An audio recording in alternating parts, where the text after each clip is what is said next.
The First Lady unveiled this year's decorations, and she personally selected and was involved in every detail. The theme, Time-Honored Traditions, was designed by Mrs. Trump to pay respect to 200 years of holiday traditions at the White House.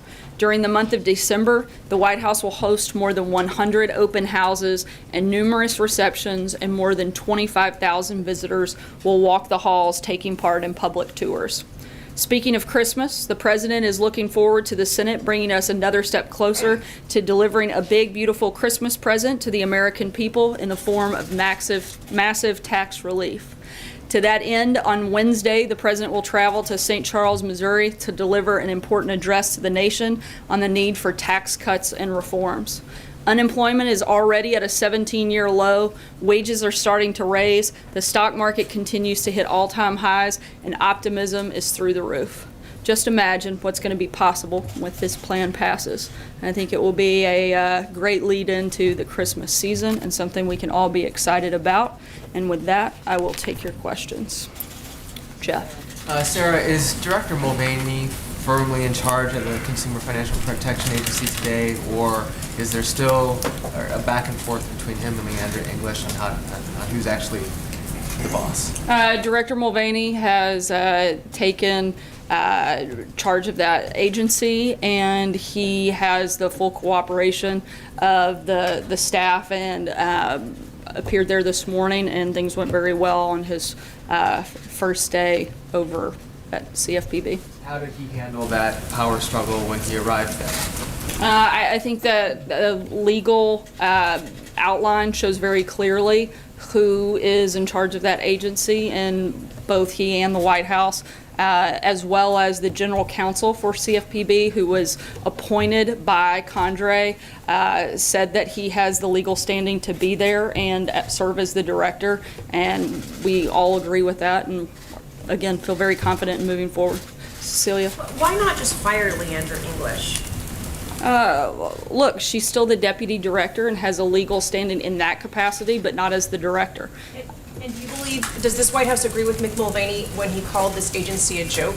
Look, we think that a lot of the past practices under the previous director and under the previous administration were used more to advance political ambitions and not about protecting American consumers, which is what that's supposed to be. And our goal is to make sure we get back to that. Matthew. Thanks, Sarah. Does the president still accept the authenticity of the Access Hollywood tape that he apologized for during the campaign? Look, the president addressed this. This was litigated and certainly answered during the election by the overwhelming support for the president and the fact that he's sitting here in the Oval Office today.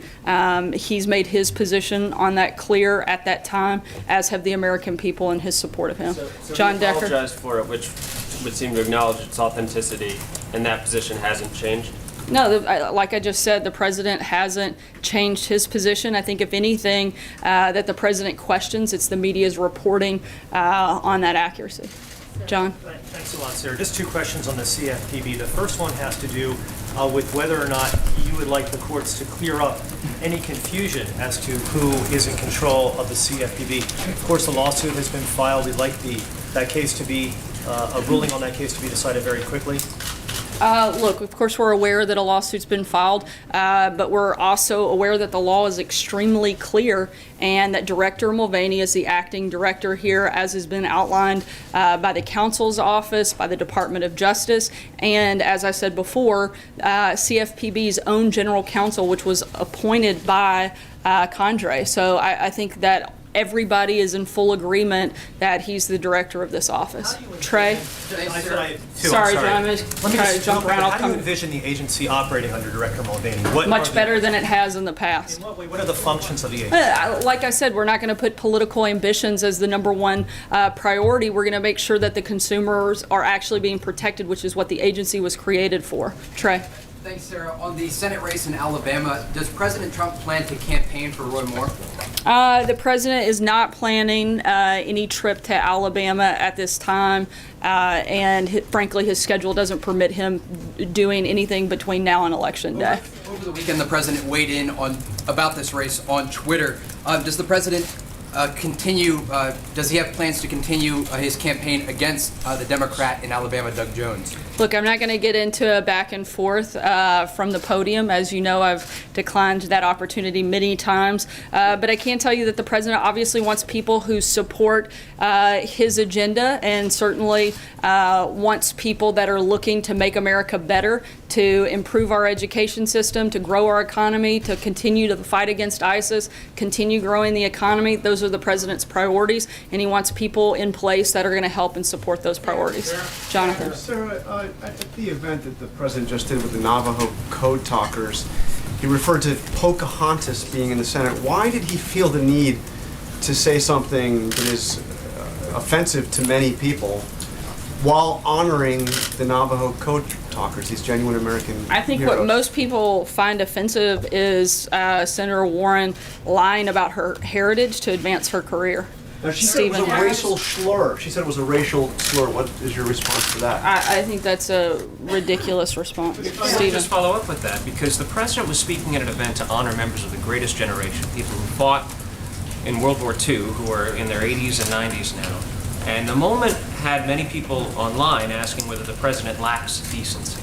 What's your response to that notion? Look, I think the president certainly finds an extreme amount of value and respect for these individuals, which is why he brought them and invited them to come to the White House and spent time with them, recognizing them and honoring them today. So I think he is constantly showing ways to honor those individuals, and he invited them here at the White House today to meet with them and to also remind everybody about what the historic role that they played many years ago. Kristen. Why is it appropriate for the president to use a racial slur in any context? I don't believe that it is appropriate for him to make a Well, a lot racial of slur people feel or as though anybody else. this is a racial slur, so why is it appropriate for him to Well, use I think, that? like I said, I don't think that it is, and I don't think that was certainly not the president's intent. Does he see I think, political again, like I value said, I in think the more offensive, the most people offensive ethnically thing. and racially? I'm sorry? Does he see political value in calling people out racially? Why use that term? Look, I think that Senator Warren was very offensive when she lied about something specifically to advance her career. I don't understand why no one's asking about that question and why that isn't constantly covered. See, You commit me to on Syria. First, on Friday, the president's call with Erdogan in Turkey, where he seemingly announced to him that it was not that the U.S. is not going to continue arming the Kurds forces fighting ISIS. Huge risks and concerns that the U.S. now seems to be backing away from its previous support of a partner in the fight against ISIS. No, look, once we started winning the campaign against ISIS, the plan and part of the process is to always wind down support for certain groups. Now that we're continuing to crush the physical caliphate, that we're in a position to stop providing military equipment to certain groups, but that doesn't mean stopping all support of those individual groups. But that was the whole purpose, was to help defeat ISIS. We're making massive progress in that front, and once that was moved forward, that was always been the plan, and that hasn't changed. And just one question about Syria. Is it still a policy of the United States that Assad must go, or is there a sort of more of a containment policy sort of emerging out of the White House? We don't have any changes in our position at this time. Jeff? Sarah, back to the Access Hollywood tape. You said that he made his position clear at the time. He said, at the time, he said, "I said it, I was wrong, I apologize." But you just said the media's reporting of its accuracy. So can I ask again, does the president acknowledge saying that was on the Access Hollywood tape last year? Look, I said that he'd already addressed it, and that we didn't have any updates to that. I said what he didn't like and what he found troubling were the accounts that are being reported now. But what counts are being reported now that weren't reported last year? What counts are you talking about?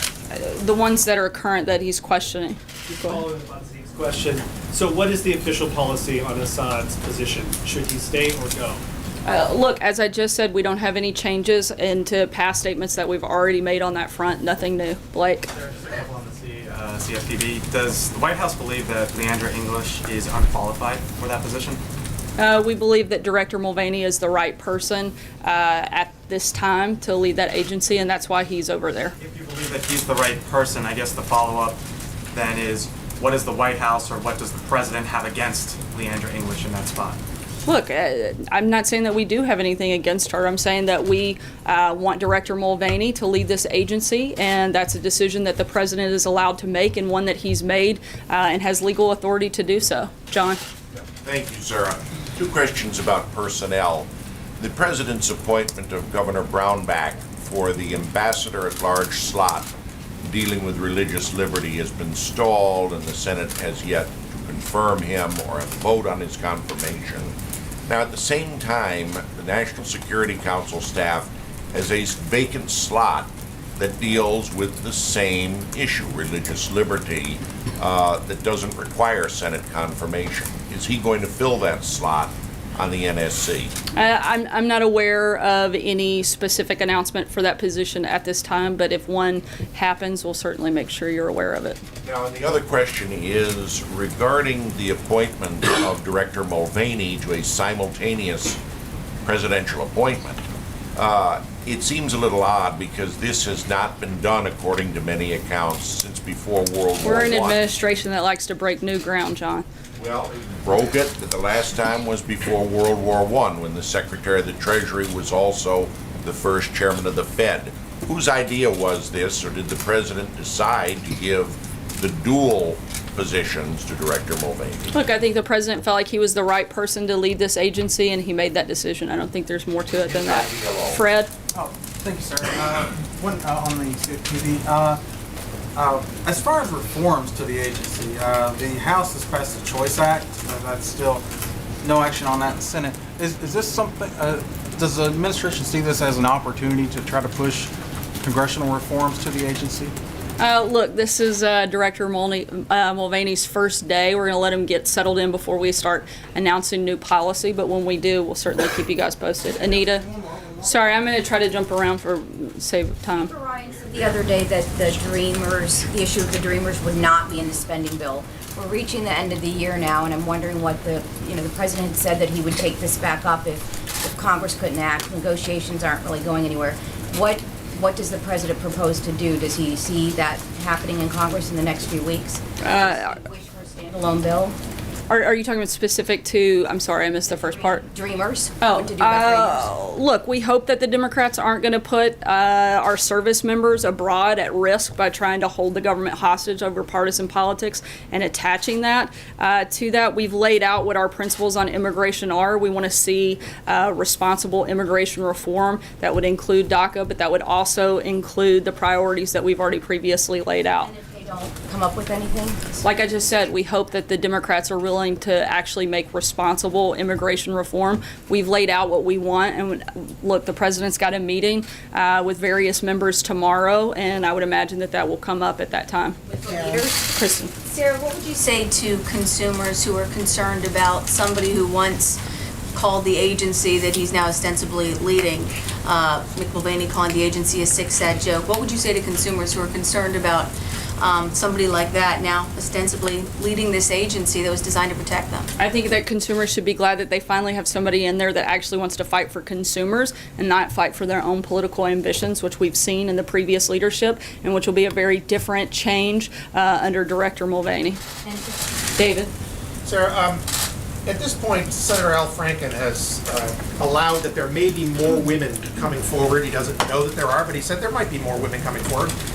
At what point does the president condemn him? How many women does it take? How many accusations does it take before the president says Al Franken should resign? And is he holding back because of some unresolved accusations against himself? No, I think it's, look, the president's not going to weigh in on every single matter like this. Look, every single day we've got people from the media, from Hollywood, from members of Congress that have allegations brought against them, and we think that this should go through a due process, and that's something that Senator Franken should first be the one to address, and not for the president to weigh in every single time one of these accusations comes up. But there should be a process that we go through, and we want to make sure that that's completed. You said with the Access Hollywood tape that the people have spoken, the president's president, so that's kind of been litigated. Do you think that I think the president also addressed it at the time. Fair enough. Do you think the fact that the president has been elected, that's all been litigated, means that the public believes the women who have accused him in the past of sexual misconduct are wrong? I think that the president's been very clear that he denies any of those allegations having taken place. Thank you, Sarah. Just to follow up on you saying that the CFPB has not looked out for consumers, can you point to some specific cases where the CFPB did not act in the best interests of consumers? Yeah, we have a list of those. I'll be happy to provide them after the briefing can you today. give some now? Yeah, I don't have it right in front of me, but I have read multiple things. I'll be happy to provide it to you after the briefing. Separately, over the weekend, the president went after CNN International. Today, he called out CNN in a tweet. In the conversations that the president has had with Rupert Murdoch, has he ever brought up CNN or talked about the AT&T Time Warner merger? Not that I'm aware of. Not that I know of. Sarah. I'll take one last question. Veronica. Sarah, thank you. The last time the president met with congressional leaders, he surprised a lot of people making the deal, if you will, with, he came out and said Chuck and Nancy. It seemed to take Republicans by surprise. Should we expect something like that out of tomorrow? Should Republicans feel anxiety or concern leading into tomorrow's meeting that he may, if you will, throw them under the bus, if you will, leading into tomorrow's meeting?